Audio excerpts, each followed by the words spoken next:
Hello everyone, welcome to my channel Paul kitchen.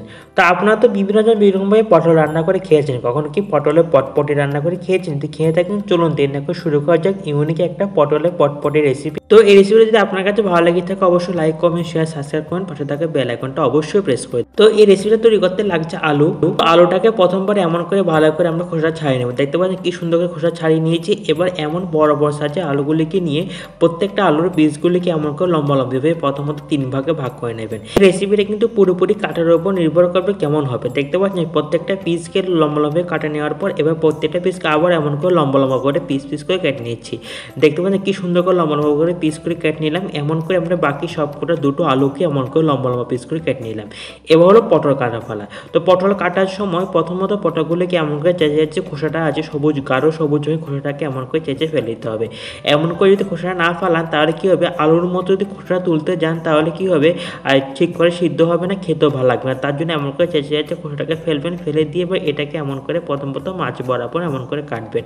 কাটার পর এবার প্রত্যেকটা পিসকে আবার এমন করে 3 ভাগে ভাগ করবেন। দেখতে পাচ্ছি কি সুন্দর করে কাটছে। ঠিক বড় পটল হলে প্রত্যেকটা পিসকে 4 ভাগে ভাগ করবেন, ছোট পটল হলে প্রত্যেকটা পিসকে 3 ভাগে ভাগ করলে হবে। দেখতে পাচ্ছি কি সুন্দর করে ভাগ করে নিলাম। এটা বড় পিস, তার জন্য এটাকে 4 ভাগ করে নিলাম। দেখতে পাচ্ছি কি সুন্দর করে পটলগুলো কেটে নিলাম লম্বা লম্বি করে। ঠিক এমন করে আমরা 4টে পটলকে সুন্দর করে লম্বা লম্বি করে কেটে নিলাম। এবার ওভেনে একটি কড়াই বসিয়ে দিলাম পরিমাণ মতো তেল। তেলটা গরম হয়ে গেছে, দিয়েছি সামান্য একটু নুন। তেল নুন দেওয়ার পর দিয়ে দিচ্ছি লম্বা লম্বা করে কেটে রাখা আলুগুলো। আমি এখানে আগে একটু নুন দিচ্ছি, কারণ যদি আগে তেলের মধ্যে একটু নুন দেওয়া হয় তাহলে কী হবে, যে কোনো জিনিস পুড়ে যাওয়ার সম্ভাবনা থাকে। যে সামান্য একটু নুন দিচ্ছি, সামান্য একটু হলুদ গুঁড়ো দিয়ে সবগুলোকে ভালো করে আবার মিক্স করে নিচ্ছি। এবার আমরা ঢেকে দেবো এটা 10 মিনিটের জন্য। 10 মিনিটের পর দেখুন কি সুন্দর করে ভাজা হয়ে গেছে, সিদ্ধ হয়ে গেছে। দেখুন ঠিকঠাক সিদ্ধ হয়েছে কি না, আমরা একটা চামচ দিয়ে প্রেস করে দেখাচ্ছি। দেখতে পাচ্ছেন যখন চামচ দিয়ে প্রেস করছি দেখতে পাচ্ছেন কি সুন্দর সিদ্ধ হয়ে গেছে। এই যে দেখতে পাচ্ছেন যখন চামচ দিয়ে প্রেস করলাম দেখতে পাচ্ছেন মোটামুটি সিদ্ধ হয়ে গেছে। তাই আলুগুলিকে এমন একটু হালকা লালচে করে ভেজে নেবেন, তাহলে কিন্তু খেতে ভালো লাগবে না। এবার ওভেনে একটা কড়াই বসিয়ে দিয়ে পরিমাণ মতো তেল, এবার লম্বা লম্বা করে কেটে রাখা যে পটলের পিসগুলো দিলাম, দিয়ে সামান্য একটু হলুদ গুঁড়ো, সামান্য একটু নুন দিয়ে সবগুলো ভালো করে মিক্স করে এবার এটাকে ঢেকে দেবো মিনিমাম 4-5 মিনিটের জন্য। দেখুন 4-5 মিনিট পর কি সুন্দর সিদ্ধ হয়ে গেলো, ভাজাও হয়ে গেলো পটলগুলো। এবার আমরা ভেজে রাখা পটলগুলিকে এবার নামিয়ে নিচ্ছি একটা বাটির মধ্যে। দেখতে পাচ্ছেন কি সুন্দর ভাজা হয়েছে। পটলগুলোকে এমন করে আলুর মতো করে ভেজে নেবেন।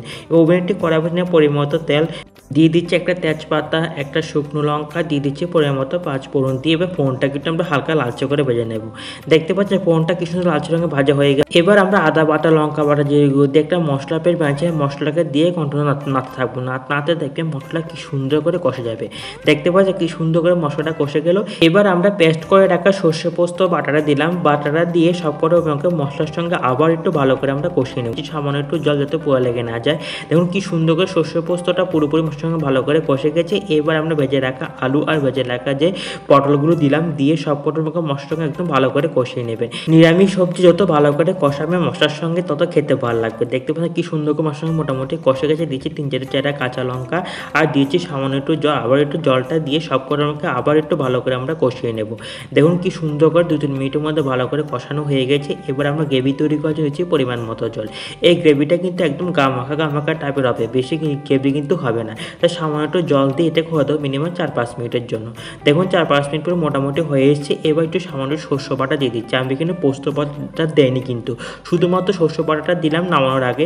নামানোর আগে যদি এমন করে সর্ষে বাটা দেওয়া হয় তাহলে কি হয়, সর্ষের একটা ফ্লেভার থাকে, খেতে খুব দারুণ লাগে। এবার এটা খোয়া দেবো মিনিমাম 2-3 মিনিটের জন্য। দেখুন 2-3 মিনিট পর সবজিটা পুরোপুরি হয়ে গেছে। এবার নামানোর আগে দিচ্ছি সামান্য একটু তেল, সর্ষের তেল, সামান্য সর্ষের তেল দিয়ে সবগুলো ভালো করে মিক্স করে নিলাম। দেখুন তৈরি করা গেলো গরম গরম রেসিপিটা। এবার আমরা নামিয়ে নেব। তো এই রেসিপি যদি নিরামিষ দিনে যদি একবার তৈরি করে খান না, দেখবেন জীবনে ভুলবেন না, এত স্বাদ লাগবে খেতে। তো আপনারা কিন্তু অবশ্যই রেসিপিটা বাড়িতে ট্রাই করবেন। কেমন হচ্ছে অবশ্যই কমেন্ট বক্সে লিখে জানাবেন।